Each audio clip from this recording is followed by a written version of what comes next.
Supreme court ने एक ऐतिहासिक फैसला दिया है, वो भी आपकी जमीन को लेकर, वो भी आपके पास कहीं भी कोई संपत्ति है उसको लेकर।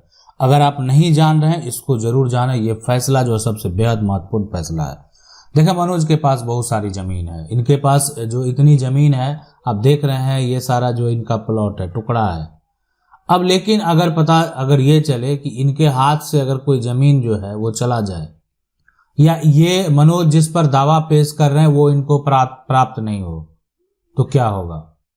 मालिकाना हक की अगर प्रावधान की बात करेंगे, रजिस्ट्रेशन एक्ट 1908 की बात करेंगे, आखिर सुप्रीम कोर्ट ने ऐसा क्या कह दिया?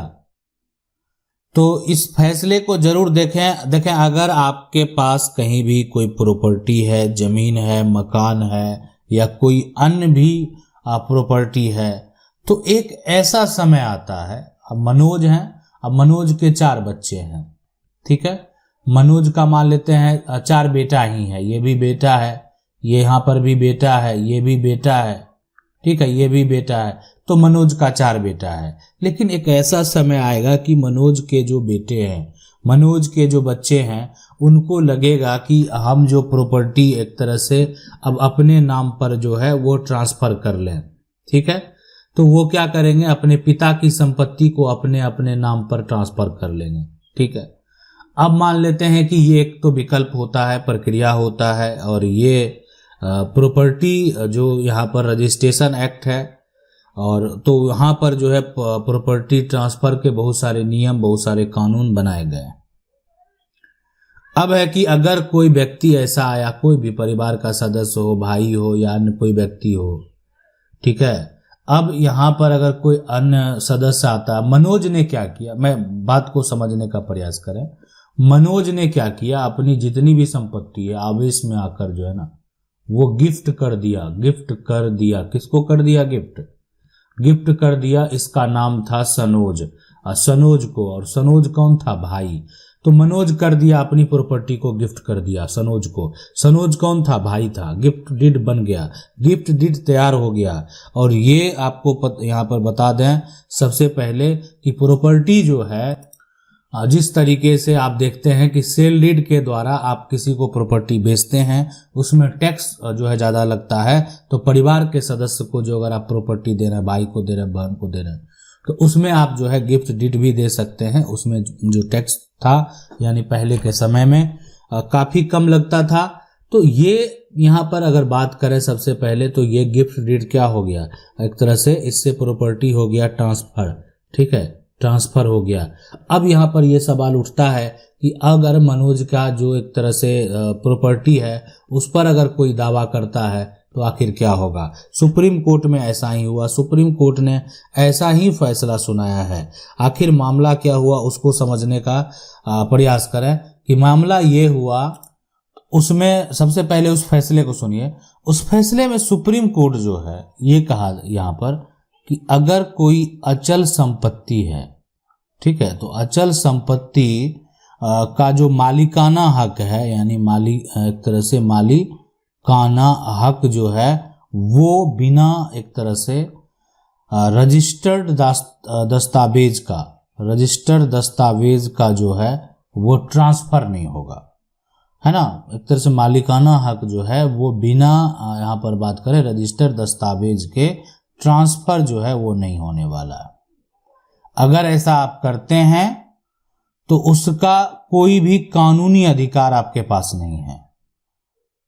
यानी रजिस्ट्रेशन एक्ट 1908 के तहत जो है ये प्रावधान है कि संपत्ति का मालिकाना हक तभी होगा जब डॉक्यूमेंट रजिस्टर्ड हो। तो इसीलिए हम कहते हैं कि जमीन का अगर, संपत्ति का अगर बंटवारा जो भी करना है, आपको जो डॉक्यूमेंट है वो एक तरह से उसको रजिस्टर्ड जरूर करवा लेना चाहिए। अगर आप नहीं करवा रहे हैं आप बहुत बड़ी गलती कर रहे हैं। अब मनोज का जो मामला है, मान लेते हैं इनका जो मामला है, तो इनका जो एक तरह से इन्होंने क्या किया, अपनी संपत्ति को जो है वो एक तरह से गिफ्ट कर दिया और वो गिफ्ट डीड कर दिया। तो गिफ्ट डीड एक रजिस्टर्ड डॉक्यूमेंट है। अब गिफ्ट डीड लेकर कोई जाएगा, लेकिन एक व्यक्ति है उसके पास, उसका जो एक तरह से बात करें या परिवार का सदस्य है, उसके पास उसका पावर ऑफ अटर्नी भी था, ठीक है। या और एग्रीमेंट टू सेल भी था। तो ये सब डॉक्यूमेंट जो है अगर बात करें तो जो गिफ्ट डीड है उसके सामने ये सब अनरजिस्टर्ड टाइप के डॉक्यूमेंट हैं। ऐसा नहीं कि पावर ऑफ अटर्नी जो है ये दस्तावेज, लेकिन किसी को अगर वो गिफ्ट दान में अगर दे दिया गया है और उसके पास वो डॉक्यूमेंट मौजूद है और वो डॉक्यूमेंट सही भी है, वो ये बात जो है साबित तो होता है कि ऐसा किया गया है, ठीक है, उसके साक्ष्य है। सीधी सी बात आप कहें कि जो जिसके पास गिफ्ट डीड है उसके पास उसके साक्ष्य भी हैं, तो उस केस में जो है मालिकाना हक उसी का होगा जिसके पास रजिस्टर्ड डॉक्यूमेंट है। इस प्रकार का रजिस्टर्ड डॉक्यूमेंट है जिससे प्रॉपर्टी को क्या किया गया है, ट्रांसफर किया गया है। देखें, ये जो रजिस्ट्रेशन एक्ट 1908 है, आप इसको हिंदी में और क्या बोलते हैं? ये बोलते हैं कि ये जो है यानी पंजीकरण अधिनियम है ना, पंजीकरण अधिनियम 1908।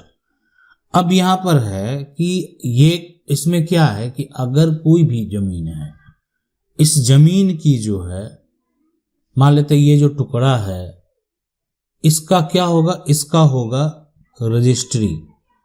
यानी रजिस्ट्री होने का मतलब क्या हुआ कि इसका निबंधन किया जाता है, और निबंधन करने का मतलब ये होता है कि इसमें जिसमें एक तरह से जिसका नाम दर्ज हो जाता है, उस पहले मान लेते हैं जो व्यक्ति के नाम से ये प्रॉपर्टी है तो उसका एक तरह से नाम को हटा करके नया नाम जो है यहाँ पर नया नाम वो दर्ज कर दिया जाता है।